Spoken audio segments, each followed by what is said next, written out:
You should hear what keeps him up at night. This is what keeps me up at night. I don't understand how my fellow Americans, I don't even understand how this election is close. And yes, I'm voting for you, but I would also vote for that wall over there. Well, he's half right. We do need a wall. To keep out gang members, fentanyl dealers, human traffickers, and Anna Navarro. What's funny, though, is that Stern actually thought that was a compliment. Stern has become such a wussified sycophant, he doesn't realize that telling Kamala that he'd vote for a wall is telling her that he knows she's as dumb as one. Howard Stern didn't just sell out. He auctioned off his entire legacy with a buy one, get one free sign on it. When Greg Gutfeld and Donald Trump stepped into the picture, they didn't come quietly. They came loaded with proof, fireworks, and pure entertainment chaos. Once known as the fearless king of controversy, Howard now plays it safe, dishing out dull takes like reheated leftovers. His transformation is so bizarre, it's practically begging to be roasted. Gutfeld slices him apart with sharp humor, while Trump barrels through with that unstoppable energy only he can pull off. Together, they turn Howard's fall from bold rebel to bland routine into a comedy event worth every second. This isn't a comeback. It's an ironic stage show where Howard's the punchline. But that's how Stern can call snacking with celebs at a fancy restaurant exhausting. Exhausting. Like he finished the overnight shift in a coal mine. Or hearing Kat talk about her pets. Fair. But I get it, life is tough, especially when you've been cut off from the world for 2 years in a $20 million beach house. I mean, you have no idea how tiring it is walking all the way from the wine cellar to the tennis court and back. The man who once called himself the king of all media has somehow turned into the monarch of meltdowns. It's unreal seeing the same Howard Stern who once burned down the establishment with his words, now acting like a panicked gossip neighbor in a gated community. If irony had currency, Howard would out-earn the Federal Reserve in a day. This is the guy who mocked conformity, yet now he cozies up to every mainstream headline like he's auditioning for a CNN cameo. The rebel who shouted hard truths has become the guy soothing the crowd with safe talk. What a wild tumble from firebrand to featherweight. But it is incredibly brave to take this stance after you've made $300, $400 million not being woke, right? Loving Donald Trump, exploiting the mentally ill, wearing blackface. Look at the crop of woke comments, whether it's Stern or Jimmy Kimmel, his BFF, Sarah Silverman, Joy Behar, Michael Ian Black. What do they all have in common? They wore blackface. And then they went woke. It's not a chicken or egg thing there. You know what order it came. So I call this BFR. It's blackface reparations. There's nothing in Stern's previous career that could withstand this modern witch hunt that he now embraces. So this is a form of restitution.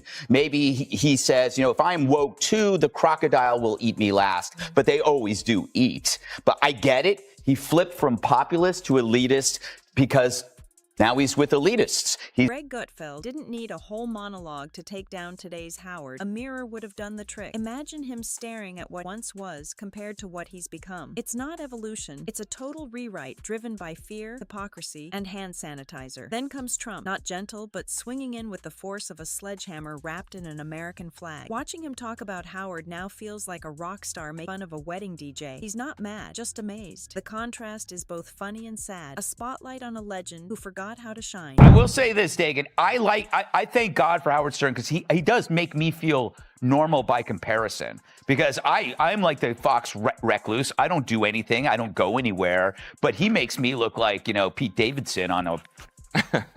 Yeah, he's a germaphobe. Like his wife rescues cats. That's her job, apparently, her thing. But you can get toxoplasmosis. That's true. Cryptosporidiosis. AIDS. And no, you can't. No, but you can't get. No, you can't. But you can get. I mean, what are the chances I get that again? Like a lot of diarrhea related. Howard used to push every button in the room. Now he's the guy asked permission before heating up leftovers in the microwave. Remember when he was dangerous? The one who made talk show hosts nervous and radio stations tremble? Now he makes Joy Behar look rebellious. The edge is gone. He's been sanded smooth, bubble wrapped, and delivered safely to middle America. The man who once turned chaos into art now reads safe bedtime stories for the establishment. Rebellion replaced by routine. On his radio show, Howard Stern defended wokeism, saying it's a compliment when someone calls him woke. Listen. If woke means I can't get behind Trump, which is what I think it means, or that I support people who want to be transgender or I'm for the vaccine.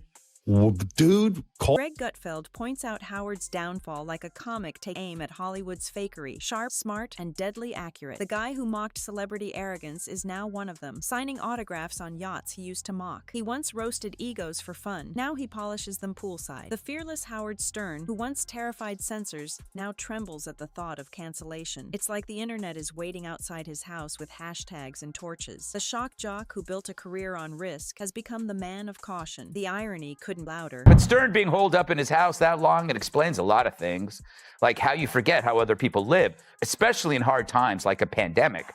For the longest time, 2 years in fact, the same time Stern's been AWOL, I wondered where he went. Not physically, but mentally. I bet you did too. Remember his screeds about COVID? They were epic and angry and not to mention wrong.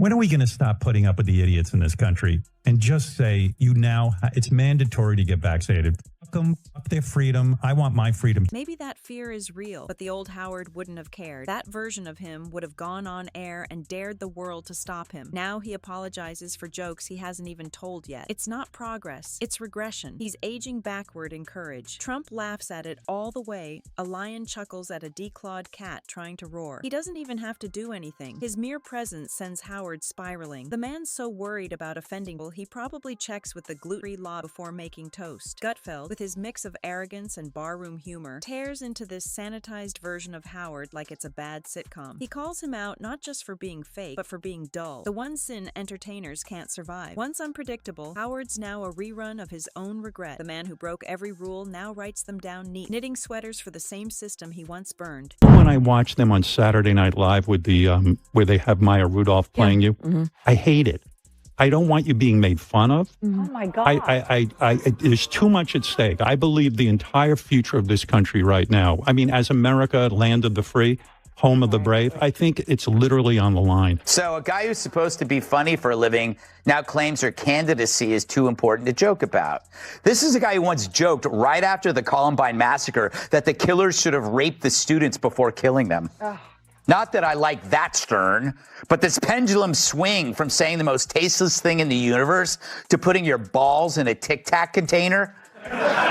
You got to wonder what's going on here. It's striking that the king of the most misogynistic humor ever now turns into a breathless over a progressive, hopelessly shallow candidate.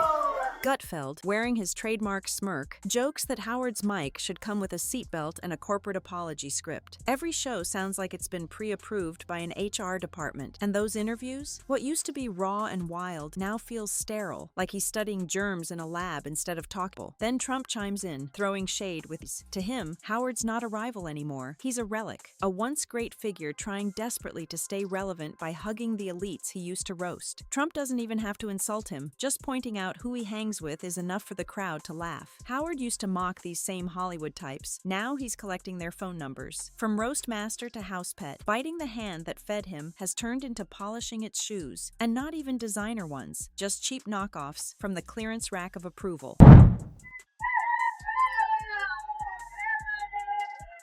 Happy Friday, America! Oh man, tonight is a special night. It's Feminine Friday, where all the panelists are women. Tonight we have Kennedy. Yeah! David McDowell. Pat Tim. And Janine Garofalo. Yes. All right. You're A the long best way cat for a and mean dog. joke. Okay, I hope you had a good week. I did, and no thanks to Howard Stern. True, the New York Post reported that Stern hit a chic restaurant in NYC with a crew of A-listers, including Jimmy Kimmel, Jennifer Aniston, Jon Hamm, Justin Theroux, Jason Bateman. I was not invited. I guess Howard still tells himself he's a rebel, as if repeating the past makes it true. It's like seeing a man in a leather jacket at a retirement party, bragging about the good old days no one recalls. Gutfeld dissects him with precise humor, one hand holding a scalpel, the other a punchline. He doesn't pull punches because Howard makes it too easy. The man who ruled uncensored radio now filters every word through committees and PR teams. Stern got even more pathetic, wondering how she doesn't nap. When you said you don't nap, I get it, because like what you've taken on is extraordinarily difficult. And I mean, do you feel the pressure of the moment in the sense that, like, when I met you out in the hall, I said, I'm really nervous because I want this to go well for you. I want it to go well for the country. Hold on. I need a minute. It's like watching a punk band reunite to play elevator music. Same faces, no spirit. Trump just grins. Howard's struggle for relevance doesn't threaten, it entertains him. He's watching someone chase clout while leaving behind what made them special. Years ago, Trump could sneeze and make more noise than a month of Howard's shows. And those ratings? They've fallen so low they'd embarrass a PowerPoint chart. The fans didn't disappear. They just realized the rebel became the routine. Howard didn't lose them. He traded them for celebrity praise and five-star brunch invitations.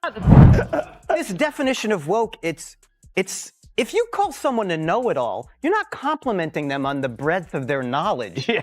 You're saying you don't know as much as you think you know. So yeah, woke doesn't have anything to do with vaccines. What it really means is sort of a slavish devotion to left-wing ideology and then repeating it so you can get social credit. Right. That's really what it means. Yeah. It doesn't mean that you're smarter than anybody. And he had said in another part of this set, because I believe in the science. Well, if you believed in the science, you wouldn't be hiding out like Howard Hughes in your mansion.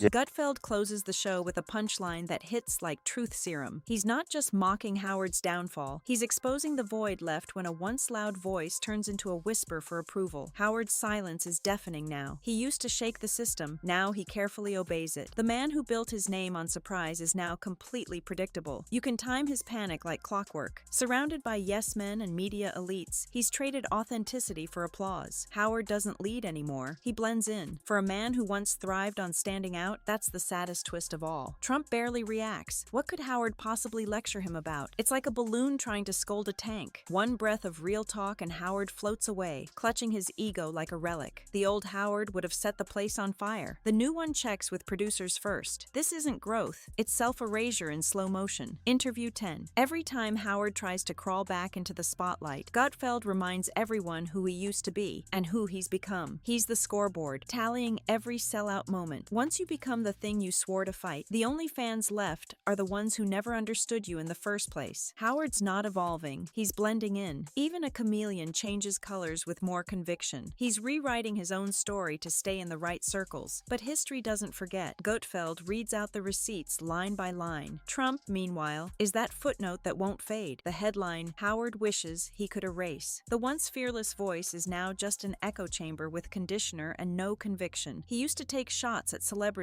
Now he drives them home from parties. He threw punches. Now he throws dinner invites. Gutfeld's harshest burn isn't that Howard's wrong, it's that he's boring. For a man who built a career shocking people, turning into a safe beige version of himself is the ultimate betrayal. I always hate that argument, like, what happened to the old Stern or what people have changed. That's not what this is about. It's a weird disconnect. Well, he hasn't changed. No.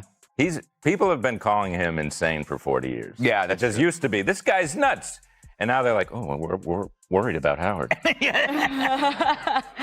He needs help.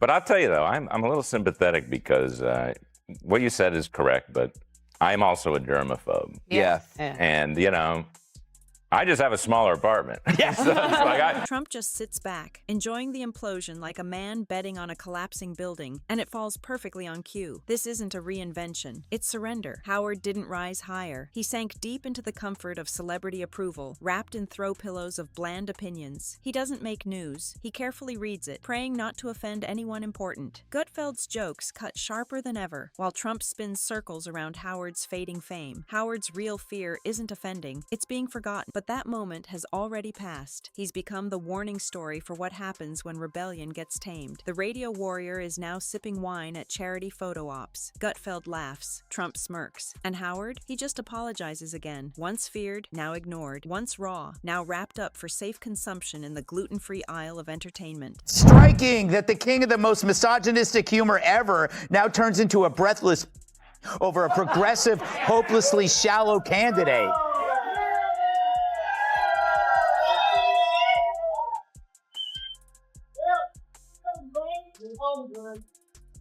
But maybe that's the explanation. This is Stern's self-imposed penance for subjugating women to demoralizing stunts, capitalizing on desperate females thirsting for attention, even if it's from an oily paddle striking their bare asses. No punchline needed. Howard Stern is the punchline now. And the crazy part? He keeps topping himself. Just when it seems he's hit peak parody, he outdoes it with another over-polished monologue that sounds like a LinkedIn post written by a PR intern on oat milk. The man who once torched Hollywood now begs for a brunch seat at their vegan table. His proudest moment these days is who he didn't offend. That's his new badge of honor. Gutfeld doesn't even have to write jokes. He just plays old Howard clips and points. That guy had guts, laughs. This one has Netflix anxiety. Trump doesn't need prep either. One quick comment from him hits harder than Howard's entire sanitized broadcast. The tragedy isn't that Howard fell, it's that we've watched every inch of it in real time. Every decision, every pivot, every reach for elite validation caught on camera. While Howard drowns in fake compliments from people who once feared him, Gutfeld and Trump are still doing what he used to do, calling out the circus from the outside, not performing inside it. And if you're still watching, you know it's only getting wilder. So hit that like button, drop your thoughts below, and don't forget to subscribe for more truth and drama right here on Tea with Tom.